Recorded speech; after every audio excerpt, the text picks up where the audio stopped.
When considering the existence of dinosaurs, we must first acknowledge that the vast majority of these creatures are without question conceptual inventions rather than scientifically accurate depictions of Earth's inhabitants. These highly skeptical representations are prevalent not only in the captivating illustrations found in textbooks, but also in what can be best described as imaginative artwork in museum exhibits. These artfully crafted depictions of prehistoric life forms primarily serve to promote the evolutionary agenda and reinforce the notion of a history extending back millions of years. Defined by modern science, paleontology is the study of ancient life through the examination of fossils. This field seeks to reconstruct the history, evolution, and environments of extinct organisms by analyzing their remains and traces. As an interdisciplinary field, paleontology combines elements of biology, geology, and chemistry, utilizing techniques such as excavation, laboratory analysis, and comparative anatomy to explore past life and ecosystems. Sir Richard Owen was a prominent British biologist, paleontologist, and comparative anatomist who lived from 1804 to 1892. He is best known for his contributions to paleontology, including coining the term dinosaur, meaning terrible lizard, in 1842 to describe a distinct group of prehistoric reptiles. The initial claim of a dinosaur discovery was made by William Buckland in the early 19th century near Oxford, England. His most notable find consisted merely of a partial lower jaw with teeth and assorted fragments of limb and vertebral bones. Despite the lack of anything approaching a complete skeleton, these sparse and highly incomplete remains were deemed sufficient by Buckland to speculate about the existence of a previously unrecognized giant reptilian creature. He quickly described this creature as Megalosaurus in 1824, marking one of the first purported identifications of what would later be classified as a dinosaur. It is crucial to recognize the extreme scarcity of skeletal remains at the onset of the dinosaur fossil discovery era, and the extent of far-reaching conjecture involved in reconstructing these creatures from mere fragments into fully illustrated life forms. This entire narrative, from the outset, was quite clearly built on highly speculative and conjectural imagination. Despite the extreme scarcity of fossil finds, the era of dinosaur discovery experienced rapid expansion, with newly described species quickly added to the growing body of known species. However, we must approach with skepticism the immediate assertion that these fossil remains are millions of years old.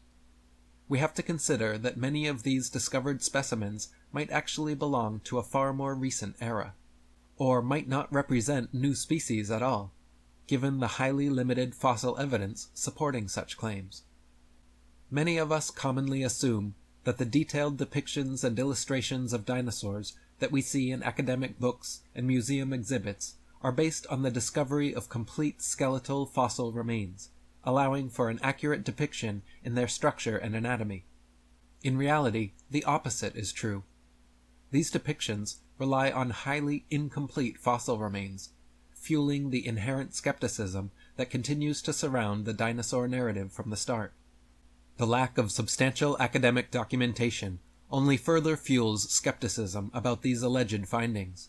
Initially, a flurry of discoveries occurred within a short span, and the eagerness to construct these creatures through vivid illustrations not only raises questions, but also strongly suggests an underlying agenda. Consider a scenario in which numerous large crocodiles and their remnants, still found today in Oxfordshire, England, display physical characteristics remarkably similar to those attributed to Megalosaurus and various other supposed dinosaurs, aligning closely with the depiction of giant lizards. We must recognize that fossil remains are typically discovered in a disarticulated state, often highly incomplete and fragmented, resembling merely a few scattered pieces of an extensive puzzle. Could these findings actually represent an extinct genus within the crocodile family, rather than entirely new and distinct species? Further investigation raises a compelling question. Could disarticulated crocodile bones be rearranged into a skeletal structure in any chosen posture, mimicking what is currently recognized as a dinosaur when positioned strategically? This possibility certainly exists, both historically and in present times. These bones could even be manipulated into a bipedal arrangement, further reinforcing the traditional depiction of dinosaur anatomy and posture for many of those we commonly recognize today. Consider the typical crocodile skull, which in many ways bears a striking resemblance to those of many alleged dinosaur species. Now imagine this skull as fragmented and highly incomplete, providing ample opportunity for constructing any desired interpretation, which is then depicted in detailed illustrations as a complete skull. We can further acknowledge that different reconstructors inevitably yield different results, clearly illustrating that these attempted reconstructions should not be regarded as accurate to begin with. This highlights that this particular field of paleontology has historically relied heavily on sheer speculation, conjecture, and imagination in its attempt to depict, illustrate, and bring these ancient creatures to life. The existence of dinosaurs was first speculatively hypothesized by a museum head, coincidentally in the mid-19th century during the heyday of evolutionism, before a single dinosaur fossil had ever been found. The mainstream press and media worldwide got to work hyping stories of these supposed long-lost animals, and then, lo and behold, 12 years later in 1854, Ferdinand Vanderveer Hayden, during his exploration of the upper Missouri River, found proof of Owen's theory. A few unidentified teeth he mailed to leading paleontologist Joseph Leidy, who several years later declared them to be from an ancient extinct Trachodon dinosaur, which, ironically, means rough tooth. Firstly, it should be needless to say that it is impossible to reconstruct an entire hypothetical ancient animal based on a few teeth. But even more importantly, it is dubious that a myriad of ancient reptile, bird, and reptile-mammal transitional forms necessary for the blossoming theory of evolution would be hypothesized and then conveniently discovered by teams of evolutionists and archaeologists purposely out looking to find such fossils. And it is even more dubious that such fossils have supposedly existed for millions of years, but were never found by or known to any civilization in the history of humanity until evolutionism's renaissance in the mid-19th century. What motivation, other than a pre-existing agenda, could prompt someone to identify a mere handful of fossils as remnants of an ancient extinct species, and then attempt a reconstruction from such scant remains?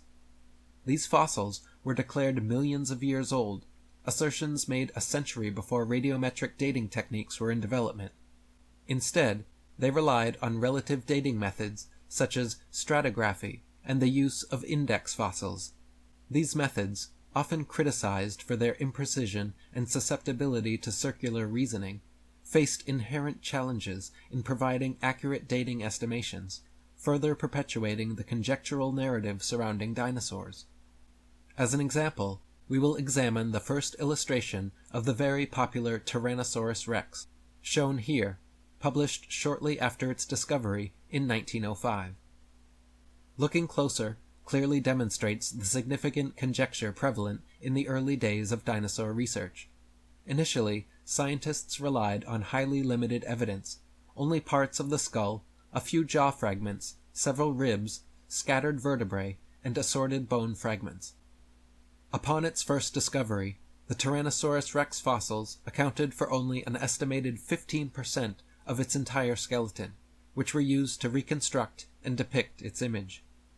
From this scant evidence, reconstructing a complete depiction of the animal and then declaring it a new species required a degree of faith and speculation bordering on the farcical. Most notably, the absence of arms and legs among the discovered fossils raises critical questions about the far-reaching assumption that this creature was bipedal. Interestingly, the minimal changes in the depiction of the Tyrannosaurus rex from its original 1905 illustration up to modern day, despite numerous subsequent fossil discoveries, challenge the likelihood that such speculative interpretations could have been so accurate on the first attempt. This scenario underscores the need for caution and critical evaluation in paleontological interpretations, especially when based on such highly incomplete data. Given that the original depictions were based solely on imaginative interpretations of so few fossils discovered, it is surprising how little they have evolved into more accurate representations, despite the continual discovery of alleged new fossils. David Wozni, an American writer, said, "Why were there no discoveries by Native Americans in all the years previous when they roamed the American continents?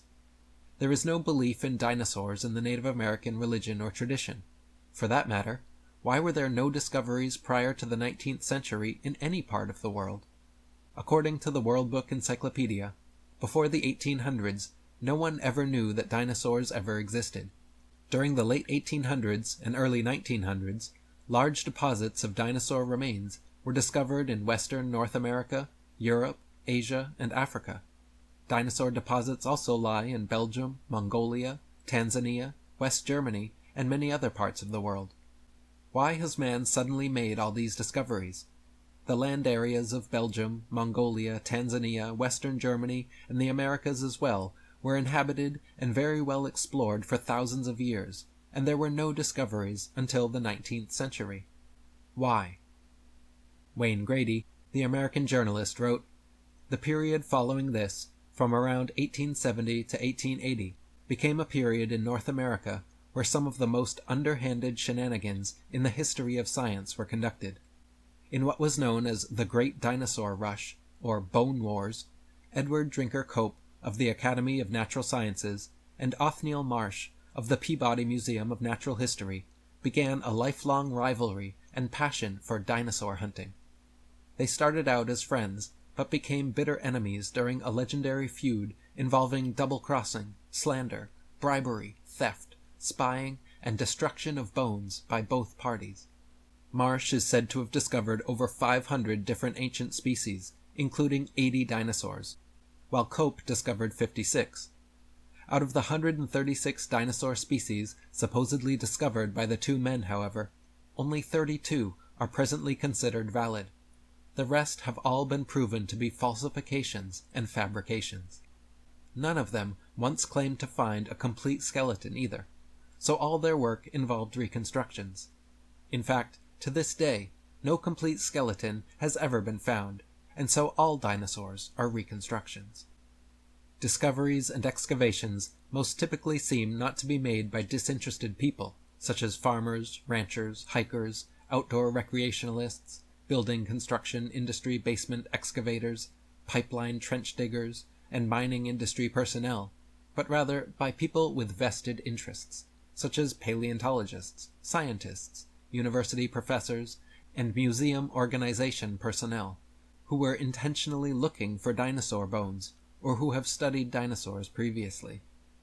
Do dinosaur professionals with vested interests have some kind of well-kept secret about knowing where to search that dinosaur amateurs without vested interests are unable to figure out? The finds are often made during special dinosaur bone hunting trips and expeditions by these people to faraway regions already inhabited and explored. This seems highly implausible. More believable is the case of the discovery of the first original Dead Sea Scrolls in 1947, which were unintentionally discovered by a child, and which were all published by 1955. In some cases of discoveries of dinosaur bones by people who do not work in a job related to dinosaurs, it was suggested to them by some dinosaur professional to go look or dig in a certain area. Also very interesting to note are special areas set aside and designated as dinosaur parks, for which amateur dinosaur hunters are required to first obtain a dinosaur hunting license. The previous quotes provide an insightful glimpse into the early history of dinosaur hunting, and offer a preview of what we can anticipate in the future as new discoveries come to light. While it would be entirely incorrect to deny the existence of extinct species from our past, many of which have been well documented, it is essential to recognize the extremely unreliable and imaginative nature of this particular field of paleontology and its history. A distinct pattern emerges, suggesting that dinosaur discoveries predominantly occur within the realm of vested interests and experts in paleontology. This pattern is in stark contrast to the absence of such discoveries before paleontology was recognized as a scientific discipline, and the complete lack of dinosaur evidence in the historical records of ancient civilizations. Furthermore, even in modern times, the rate of new dinosaur discoveries, whether by vested or non-vested parties, remains notably rare, underscoring even more of this truly intriguing pattern. In a critical observation, it is noteworthy that despite claims of over 1,000 dinosaur species once inhabiting the Earth, a significant majority of these discoveries occurred within a relatively narrow time frame. Intriguingly, this period coincided with, or suspiciously aligned with, the era when the theory of evolution was fast gaining popularity and acceptance. Despite the momentous advancements in modern excavation technology, and during the most populated period in world history, discoveries of dinosaur fossils have seemingly become increasingly rare. Furthermore, when such fossils are found, they are typically not discovered organically by neutral parties, such as construction crews or site builders, but rather by those directly involved in paleontology. Efforts to access and examine original dinosaur fossils, whether from museum exhibits or custodians claiming to possess them, are systematically denied, regardless of one's affiliation with scientific or paleontological fields. This field of paleontology remains closely guarded, with limited participation resembling more of an exclusive fraternity than an open scientific pursuit. Although I was once captivated by the allure of these creatures, their fascinating illustrations, and the sheer concept of prehistoric life, I have come to a stage where it has become crucial to question the plausibility and veracity of this entire account from its beginning. As I searched deeper into its origins and discovered a vast array of discrediting factors, it became clear that many fraudulent cases and highly speculative artistic interpretations have been employed from the outset to advance this naturalistic, evolution-based agenda. The absence of any third-party analysis and scrutiny surrounding dinosaur remains highlights a stark reality where vested interests exert complete control over and shape the entire dinosaur narrative. We must consider the possibility that the narrative surrounding dinosaurs has been an elaborate deception from the start, one that furthers the theory of evolution and the concept of ancient life forms. It becomes evident that there is a restrictive aspect to this field of paleontology, exclusive to experts, where third-party involvement, critique, and scrutiny are not permitted. This firm exclusivity reveals that only a privileged few within the field are credited with these discoveries, pointing to a clear lack of impartial findings from unaffiliated parties. While these experts may claim their expertise directs them to prime locations for such finds, it is important to consider the ratio of paleontologists to the general working-class population in particular areas, where one might certainly expect random dinosaur discoveries. Consider the extensive amount of daily excavation activities undertaken by builders and construction workers worldwide, especially in regions purportedly rich in dinosaur fossils. We find ourselves in the most populated era in world history, equipped with an abundance of massive earth-moving equipment that surpasses anything seen in prior history. Basic calculations reveal a notably skewed ratio, conservatively estimated at 1 in 10 million, between the number of paleontologists and everyday workers who might incidentally discover dinosaur remains. Is it statistically feasible for nearly all discoveries to be made exclusively by this very small group of professionals? This stark contrast highlights that fossil discoveries are almost always credited to paleontologists, who not only unearth these relics, but also assign their allegedly ancient ages. As well, it is these experts who classify the remains as dinosaurs or as new species, almost always relying on highly scant evidence, fueling continual doubts regarding the sufficiency of data underpinning such categorical identifications. While it is true that past species have become extinct and their remains have been uncovered, we must acknowledge that the initial history of dinosaur discovery in particular was entirely conjectural concerning the alleged ancient age and the attempted reconstructions of unearthed fossils. It is also important to consider that no photographs of fossils or remains from this initial period of rapid discovery are available. We only have artistic interpretations, despite the availability of photography at the time.